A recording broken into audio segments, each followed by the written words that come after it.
Winston-Salem, where hundreds of students across the local school district walked out during the school day in support of their teachers and administrators. This all comes as the district voted to move forward with cutting more than 340 positions, estimating to save the county around $18 million. Now, that'll eat away at some, but not of all the budget deficit. WXI 12's Bethany Cates is here to tell us more about these teachers, what they're saying about it, and what we're expecting at tomorrow's big school board meeting. Bethany.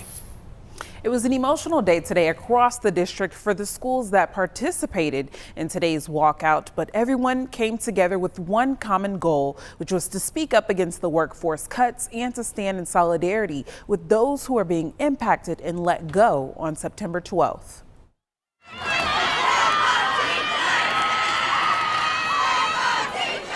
That was the sound of many students as they paused their learning to stand up for their teachers. I think it just shows a sense of community. The students are here for the teachers, and our voice is the only thing that we can do to impact change. I told them this morning I might be on the list to be cut this week, and they were very upset, and I told them if I am, I'll let you guys know. Warren is one of many teachers who is wondering if she will receive an email letting her know she no longer has a job. It's hard to do the job I'm hired to do, prepare for my EdTPA, and make contingency plans in case I'm let go. And 3 assistant principals from Glenn High School say they've already received the disappointing news. Emails went out Saturday morning at 8:15 to myself and Mr. Sanchez. Ms. Watkins unfortunately had to find out this morning. Fulton says the cuts had no names attached to them. It wasn't about the face of the person who held the position or the position in which they held or their role in the community. It was just about a position. And so it makes us feel less than. Disrespectfully, do not run again. This is the domino effect of the school board's decision to move forward with the reduction in force to improve the 2024-2025 budget deficit. And looking ahead to Tuesday's meeting, the board will once again review the budget, consider a district transition day for instructional staff, and hear public comment. We received a statement from West Forsyth High School from today's walkout saying they understand the anxiety around the future changes, but they are devoted to ensuring students are still learning and growing. We will have team coverage for tomorrow's school board meeting and will continue to keep you updated both on air and online. In studio, I'm Bethany Cates for WXII 12 News. Bethany, thank you. New at 11, the school system will hold a job fair next week for employees that were impacted by these cuts. Now, that job fair is happening on September 4th. Recently displaced teachers or staff members will have access to a number of open positions all across the county. During today's Board of Commissioners meeting, leaders explained the goal is for people to be able to get new jobs as quickly as possible.